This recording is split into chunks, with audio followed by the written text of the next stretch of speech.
Assalamualaikum, kembali lagi di channel Ayu. Hari ini kita bakalan bahas tentang kisah Nabi dan Rasul episode Nabi Nuh alaihi salam. Sebelum kita bercerita, Ayu bakalan ngingetin bahwa apa yang Ayu jabarkan di sepanjang tayangan ini semuanya Ayu dapatkan di internet dan dari beberapa situs.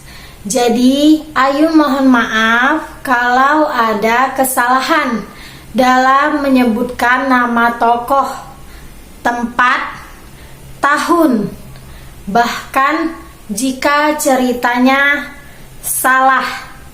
Ayu minta maaf sekali lagi. Dan jangan lupa untuk subscribe, like, dan komen atas saran-saran yang membangun. Terima kasih. Oke, lanjut. Nabi Nuh ini adalah nabi ketiga setelah Nabi Adam dan Nabi Idris alaihi salam. Nabi Nuh juga termasuk keturunan ke-9 dari Nabi Adam. Jadi, Nabi Nuh ini ayahnya bernama Lamik. Nabi Nuh bin Lamik bin Mutawashlik bin Henok. Henok inilah yang kita kenal dengan Nabi Idris alaihissalam. Bin Yarid. Yarid ini adalah ayahnya Nabi Idris. Bin Mihlail bin Qinan bin Anusi bin Syid. Baru yang paling terakhir adalah bin Adam. Jadi jaraknya itu adalah 9 generasi. Nabi Nuh sendiri itu berdakwah di daerah Mesopotamia kuno. Daerahnya itu terkenal kering dan gersang dan beberapa ratus kilometer dari laut. Ada juga yang menyebutkan bahwa Nabi Nuh ini berdakwah di daerah Irak bagian selatan.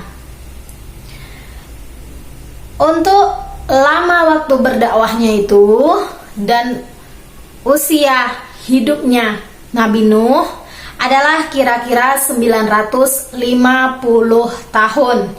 Dan kabarnya malaikat Jibril itu mendatangi Nabi Nuh untuk diutus sebagai rasul di kaum Bani Rasib pada saat berusia 480 tahun. Nabi Nuh sendiri itu rasul yang bergelar Ulul Azmi. Gelar ini didapatkan karena ketabahan dan keteguhan hati yang luar biasa. Ada yang menyebut nama Nabi Nuh ini sebenarnya adalah Abdul Ghaffar. Dan arti nama Nuh di bahasa Syria itu artinya adalah bersyukur. Dan Nabi Nuh diberi gelar oleh Allah Subhanahu wa Ta'ala Abdus Syakur, sebagai hamba yang selalu bersyukur. Nabi Nuh memiliki satu orang istri. Untuk namanya ini ada beberapa macam. Ada yang menyebut Wagilah, ada yang menyebut Walihah, ada yang menyebut lagi Amzuroh putri Barokil. Dan Nabi Nuh memiliki 4 anak. Ada Kan'an, ada Sam, ada Ham, ada Yafid. Nabi Nuh ini diutus karena terjadinya kekosongan di antara 2 rasul. Makanya diutuslah Nabi Nuh di tengah kaum Bani Rasib.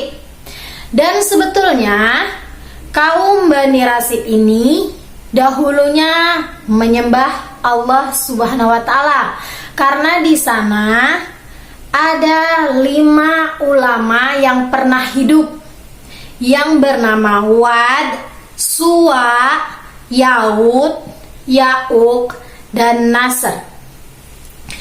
Kelima ulama ini meninggal dan Bani Rasib mengalami kesedihan Saat Bani Rasib sedih atas kehilangan para ulama-ulamanya, iblis datang untuk memberikan bisikan.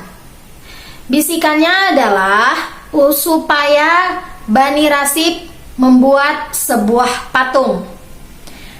Patung tersebut dibuat supaya Bani Rasib lebih khusyuk dan selalu mengingat ulama-ulama mereka. Bani Rasib kemudian menyetujuinya dan membuat patung-patung tersebut di setiap rumah mereka. Ada yang menyebut patung itu 5 sesuai jumlah ulamanya.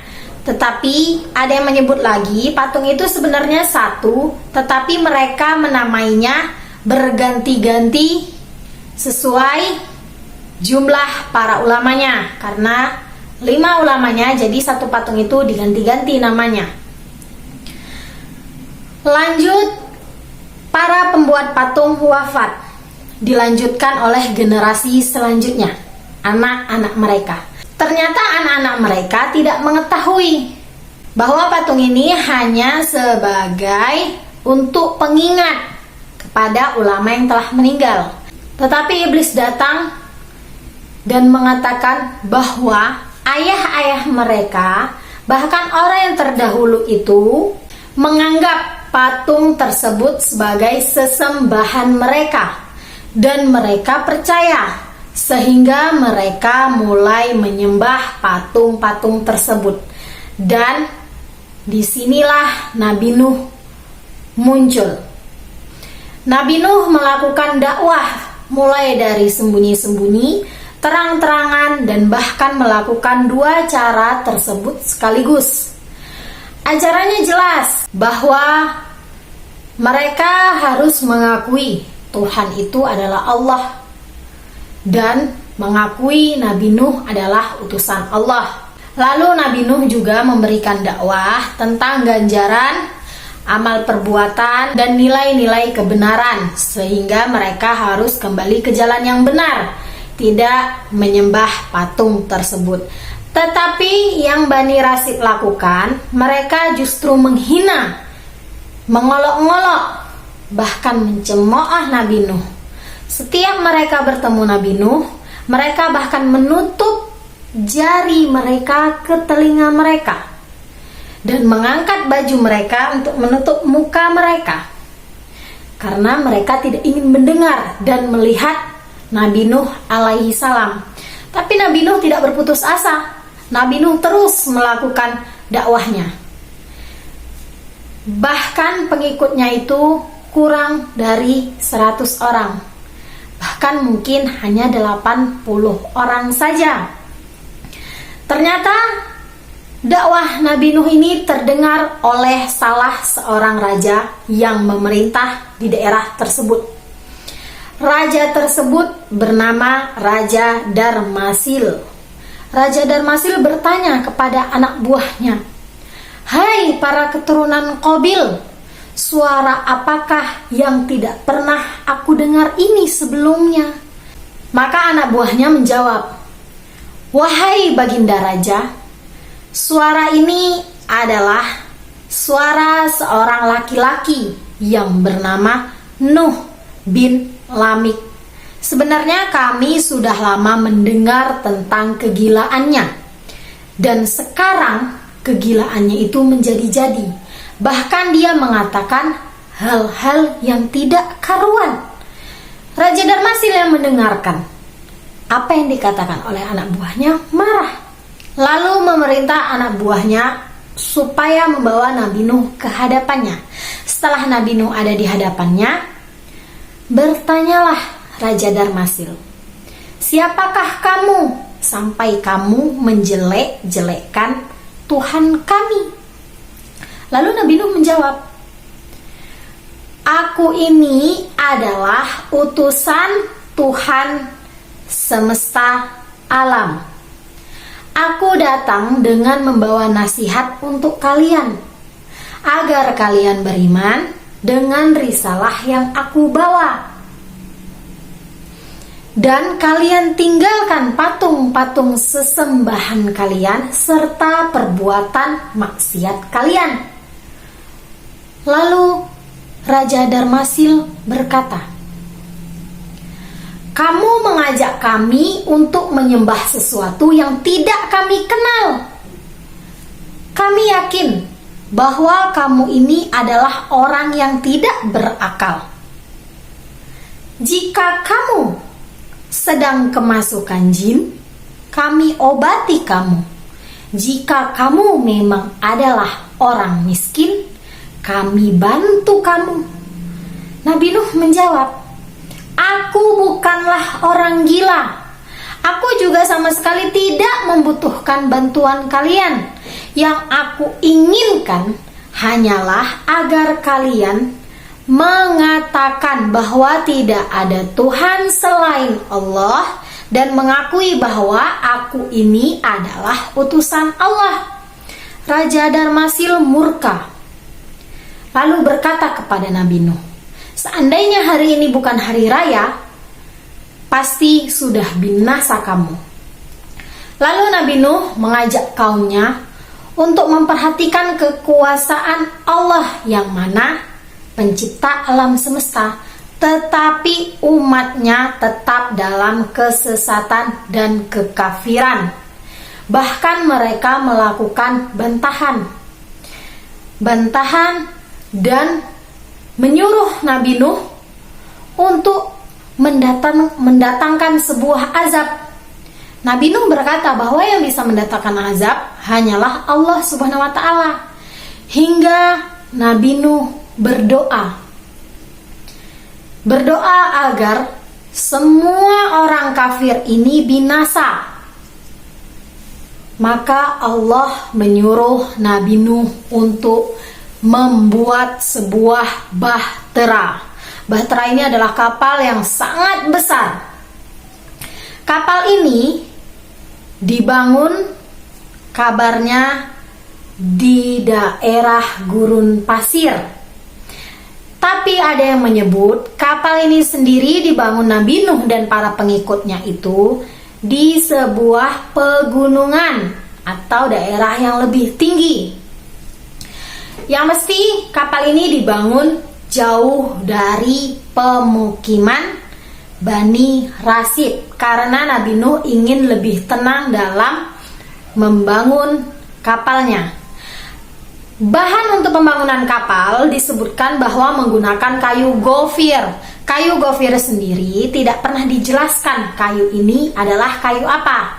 Tetapi ada yang menyebut ini adalah kayu jati. Dan Nabi Nuh harus menanam pohon-pohon terlebih dahulu sebagai bahan utama pembuatan bahtera tersebut. Jadi membutuhkan waktu kurang lebih 40 tahun sampai kayu itu bisa digunakan untuk pembuatan bahtera. Lalu mereka mengerjakannya. Nabi Nuh merasa karena dia melakukannya itu jauh dari pemukiman, mereka tidak akan mengetahui.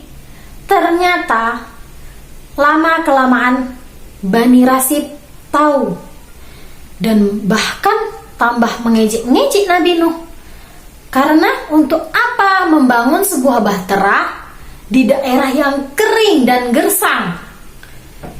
Tapi Nabi Nuh tetap menjalankan apa yang diperintah Allah. Untuk ukuran bahteranya itu terlalu banyak pendapat. Ada 3 pendapat. Ada yang mengatakan 300 hasta panjangnya, ada yang menggunakan meter, ada yang menggunakan kubik untuk panjang, lebar, dan tinggi. Yang pasti bahtera ini sangat besar di zamannya dan mempunyai 3 tingkatan. Saat bahtera ini selesai dibangun, Allah berfirman, nanti saat sudah ada tanda-tandanya, maka Nabi Nuh harus membawa pengikutnya, keluarganya, dan hewan secara berpasang-pasangan. Jadi jantan dan betina hewannya ya. Dan Nabi Nuh sebenarnya sudah mengingatkan ke Bani Rasid, bakalan ada sebuah bencana. Bakalan ada sebuah bencana yang menimpa di daerah ini. Tapi mereka nggak percaya. Dan mereka mengatakan Nuh ini udah gila. hingga terjadilah hujan, badai, angin yang sangat kencang. Dan Nabi Nuh tahu ini adalah tanda-tanda dari Allah. Lalu Nabi Nuh mengajak para umatnya, bahkan hewan diangkutnya ke dalam bahtera tersebut. Karena bahtera itu ada 3 tingkatan. Yang paling atas itu diisi oleh burung, aneka burung. Yang nomor 2 atau di tengah itu diisi para manusia. Yang paling bawah itu diisi dengan hewan buas, hewan melata, dan hewan liar. Lalu Allah menurunkan hujan selama 40 hari 40 malam. Bahkan mata air itu memancarkan airnya yang sangat deras. Saat air sudah mulai naik, Nabi Nuh melihat anaknya, Kan'an. Kasih sayang seorang ayah, bahkan orang tua ini, luluh saat melihat anaknya kesusahan. Anaknya berlari untuk menghindari air bah ini. Nabi Nuh memanggil, "Wahai anakku, naiklah ke dalam kapal ini, ke dalam bahtera ini." Lalu anaknya menjawab, "Saya akan pergi ke gunung untuk menyelamatkan diri dari air bah ini." Nabi Nuh lalu berkata, "Tidak ada yang selamat dari air bah ini kecuali menaiki bahtera ini." Lalu meninggallah anak Nabi Nuh dan istri Nabi Nuh, karena kabarnya istri Nabi Nuh ini adalah istri yang durhaka dan tidak mengimani Nabi Nuh, bahkan tidak percaya bahwa Tuhan itu adalah Allah. Hingga air itu surut di hari 150. Jadi mereka di dalam kapal selama 150 hari. Air itu surut. Sebelum Nabi Nuh turun, Nabi Nuh berdoa kepada Allah supaya Kan'an tadi diampuni segala dosanya, karena Kan'an termasuk keluarganya. Tetapi Allah memberikan jawaban bahwa Kan'an bukan keluarganya, dan supaya Nabi Nuh sadar bahwa anaknya itu tidak termasuk ke dalam keluarganya. Nabi Nuh yang sadar lalu memohon ampunan dan mengatakan bahwa Kan'an termasuk golongan orang-orang yang kafir. Turunlah mereka. Ada yang bilang kapalnya ini mendarat di Gunung Judi. Gunung Judi ini juga tidak pernah tahu sebenarnya gunungnya di mana, karena di Al-Quran hanya ditulis di Gunung Judi. Ada beberapa pendapat yang mengatakan bahwa kapal ini mendarat di pegunungan atau bukit atau gunung Ararat atau Arafat di daerah Turki. Karena di daerah sana dibangun sebuah kota yang arti dari kota itu adalah 80 orang. 80 orang adalah orang yang ada di dalam bahtera tadi ya. Jadi kira-kira di situ. Dan ternyata di antara pengikut Nabi Nuh itu ada 3 anak Nabi Nuh yang lain. Ada Sam, Ham, dan Yafid. Dan pengikut Nabi Nuh itu hanyalah orang-orang fakir dan du'afa atau orang yang lemah. Anak-anak Nabi Nuh melahirkan keturunan. Yang pertama itu ada Sam. Sam ini merupakan nenek moyang dari orang Arab, Persia, Romawi, Yahudi, dan Nasoro. Yang kedua ada Ham. Ham ini adalah nenek moyang dari kaum Sudan, Asin, India, Habasyah, Alkib, dan Barbar. Lalu yang terakhir Hafiz. Maka Hafiz ini adalah nenek moyang dari kaum Turki, Cina, Mongol, bahkan Ya'juj dan Ma'juj. Oke, kita bakalan bahas wafatnya Nabi Nuh. Kejadian sebelum wafatnya Nabi Nuh. Sam saat itu berumur 600 tahun dan ia sulit meninggal karena Nabi Nuh pernah meminta kepada Allah Subhanahu wa taala untuk tidak mencabut nyawa Sam sampai Sam meninggal. Dan ketika usianya lanjut, ia merasa kerepotan karena ia tidak mampu bergerak, sehingga Sam meminta kepada Allah agar dirinya diberi meninggal. Saat Sam meninggal, kemudian Sam disemayamkan di tanah Nawa. Menurut Wahab bin Munabbih, Nabi Nuh ini hidup setelah banjir Tofan selama 200 tahun dan ia berhaji setelah keluar dari perahu.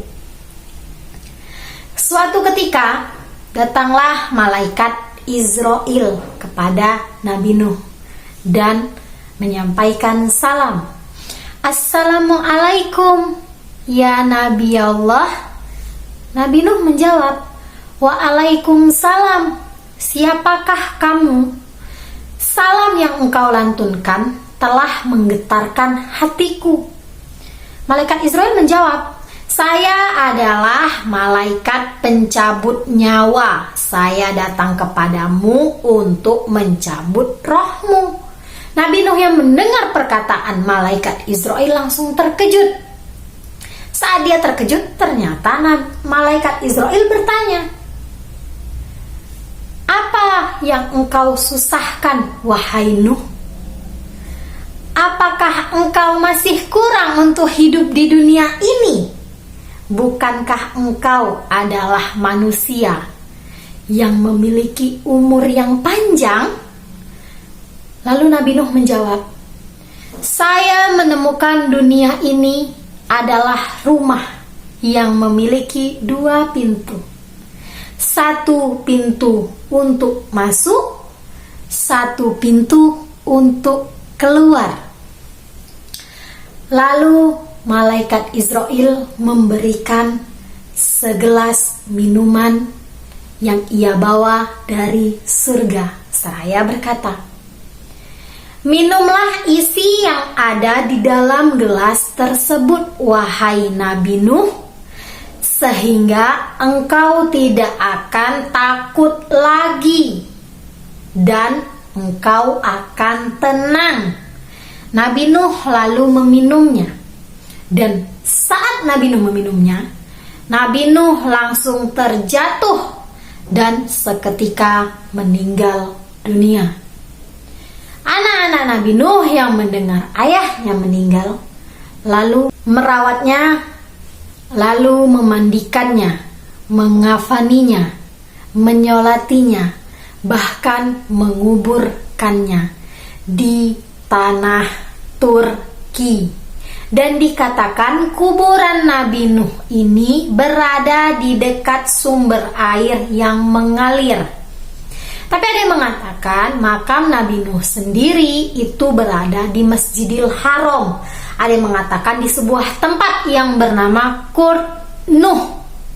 Di tempat itu terdapat sebuah masjid agung, dan masjid itu ada karena berkenaan dengan makam tersebut.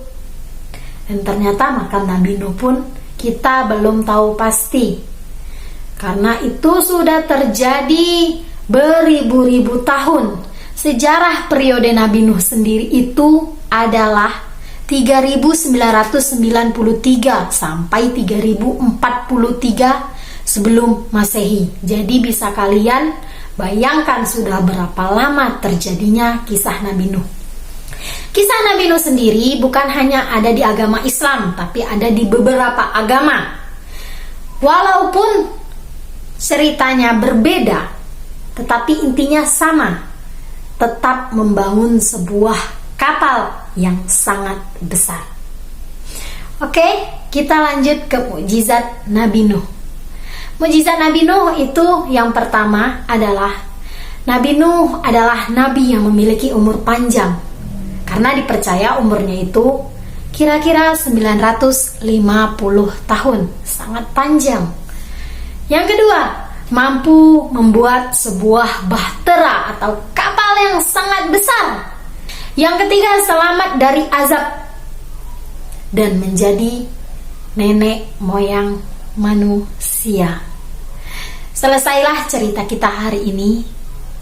Terima kasih yang sudah menyaksikan, dan jangan lupa saksikan cerita-cerita kita selanjutnya. Ambillah hal yang baik dan tinggalkanlah yang buruk. Sampai jumpa minggu depan. Assalamualaikum warahmatullahi wabarakatuh.